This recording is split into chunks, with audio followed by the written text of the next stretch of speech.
आपल्या शरीरात असणारे रक्त गोठलेलं असतं ते पातळ होतं आणि पूर्ण बॉडीमध्ये त्याचं सर्क्युलेशन होतं.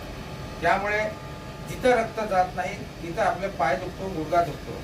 रक्तप्रवाह सुरक्षित झाल्यानंतर पाय दुखणं थांबतं. तसंच ज्या लोकांना डायबिटीज आहे, इन्शुलन्स घ्यावं लागतं त्यांना, तर ते इन्शुलन्स हे जठर असतं आपलं जठर, त्या जठरमध्ये ते चिपकून बसलेलं असतं. हे घेतल्यानंतर ते पातळ होतं आणि आपला रक्तप्रवाह हार्टला जातो आणि आपलं ते डायबिटीज कमी होतो. पण हे घेणे आवश्यक आहे. त्याला कमीत कमी दिवसातून 15 मिनिटं घेणे आवश्यक आहे. हे जे आहे, हे मशीन जी आहे, या मशीनची किंमत छोट्यापासून मोठेपर्यंत आहे. मशीनची किंमत जी आहे 3,24,000ची आहे. ती मोठ्या पॉवरवाली आहे.